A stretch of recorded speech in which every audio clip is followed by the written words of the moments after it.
থেকে দেখেন পাওয়ার প্লেতে দুইটা রাইট হ্যান্ডই আমার জন্য তো একটু চ্যালেঞ্জিং, যেহেতু ওরা রুম করে খেলতেছিল, বাট মানে আমার মাইন্ড নিয়ে খেলতেছিল তারা। বাট যখন 5টা ফিল্ডারের বাইরে থাকে তখন তো একটু ভালো প্ল্যান করা যায়, বাট আমি ওই প্ল্যানটাই ট্রাই করার চেষ্টা করছি যে আমার স্ট্রেংথ যা ছিল আমি ওটার উপরেই গেছি। হ্যাঁ, দিন শেষে ভালো জায়গায় বল করছি, মিডিল ওভারে ভালো বল করাতে ওদের দেখা যাচ্ছে আরও 20-30 রান কম হয়েছে, বাট মিডিল ওভার অনেক ইম্পর্টেন্ট ছিল। বেসিক্যালি যদি আপনি বলেন যে পাওয়ার প্লে ওরা যেভাবে ইউজ করছে, আসলে যে কোনো টিমের জন্য এটা মানে শুধু মানে ভালো স্টার্ট বলবো না, অসম বলা যায় ক্ষেত্রে, কারণ 6 ওভারে অলমোস্ট 80 রান বা সামথিং। তো ওইখান থেকে ব্যাক করা হয়েছে এবং all credit goes to not only me, বলার সবাই ভালো বল করছে। আপনি যদি টু বি অনেস্ট আমারে কোশ্চেন করেন, কারণ সাইফুদ্দিন অন থাকে, রেগুলার না। তারপরে দেখা যাচ্ছে যে যেদিনকার ব্যাটাররা ভালো করে সেদিনরা টেলরা ব্যাটিং পায় না। তো ইন্টারন্যাশনাল ম্যাচে দেখা যাচ্ছে টেলদের অনেক দিন পরে পরে ব্যাটিং করতে হয়। যদি আমরা উপর থেকে অনেক ক্লাবস করি সেক্ষেত্রে হয়তো বা তাদেরকে আগায় নামতে হয়।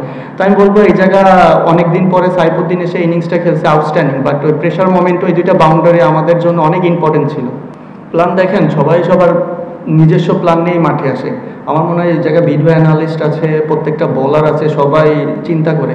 বাট আপনি যদি চিন্তা করেন পাওয়ার প্লে এমন একটা জায়গা, তো জায়গা ভালো বল করা ডিফিকাল্ট এবং এই টাইপ কন্ডিশনে আর কি। তো হ্যাঁ, বলাররা আমি বলবো যে কামব্যাক করছে, এটা এক্সেপশনাল, যে আসলে এরকম একটা স্টার্টের পরে বলাররা যাবে কামব্যাক করছে, এটা হ্যান্ড স্টপ টু বলার। এটা এক্সপেক্টিংয়ের বিষয় না। দেখেন টি20 খেলা যে কোনো সময় মোমেন্টাম চেঞ্জ হইতে পারে। ওরা যেমন 6 ওভারে 80 রান করে 1 উইকেট ছিল, পরে ওরা অত রান করতে পারে নাই, বাট ক্রিকেট এমন এনিথিং ক্যান। তো সবাই প্রিপেয়ার্ড থাকাটা খুব ইম্পর্টেন্ট আমার কাছে মনে হয়। না, এমন কোনো কথা হচ্ছিল না, যেহেতু বল টু বল খেললে আমরা একটা বাউন্ডারি হলেই জিতে যাবো, এমন কোনো কনভারসেশন হয়নি যে ক্রিটিক্যাল। নর্মাল যে একটা বাউন্ডারির খেলা ছিল।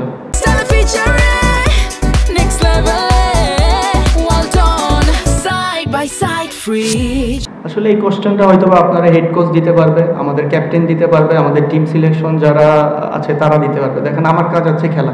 তো আপনি যেটা কোশ্চেন করছেন যে আমার জন্য ডিফিকাল্ট, আসলে সিম্পল। আপনারও একটা আমি কোশ্চেন করি, আপনি যে চ্যানেলে চাকরি করেন, 1 মাস এই চ্যানেলে 1 মাস ওই চ্যানেলে চাকরি করলে অবশ্যই আপনার জন্য এটা কমফোর্টেবল না। সেম থিং আমার জন্য ডিফিকাল্ট, বাট চেষ্টা করতেছি। না, এটা নিয়মিত না, এটা দেখা যাচ্ছে আপনি 4 ওভার বল করলে হয়তো বা 1-2 ওভার আপনার খারাপ যাবে, বাট দেখা যাচ্ছে সেই সময় আপনার যে এক্সিকিউশন করতেছেন ওটা পারফেক্ট হয় না। বাট আফটার যে আমি 3 ওভার এক্সিকিউশন ভালো করছি, এটা এক্সিকিউশনের উপর ডিপেন্ড করে এবং অল অ্যাবাউট সিচুয়েশন কি ম্যাটার করে ওটার উপর ডিপেন্ড করে আমি চেষ্টা করি। না, এটা আমার সাথে কখনো ডিসকাস করেনি, বাট আমার কাজ আছে খেলা। দেখেন অ্যাজ এ প্লেয়ার হিসেবে প্রথমত বাংলাদেশ টিমে খেলা একটা গর্বের বিষয়, প্রাইডের বিষয়। তো সেটা আমি 10 ম্যাচ পরে খেলি আর রেগুলার খেলি, এটাই ইম্পর্টেন্ট।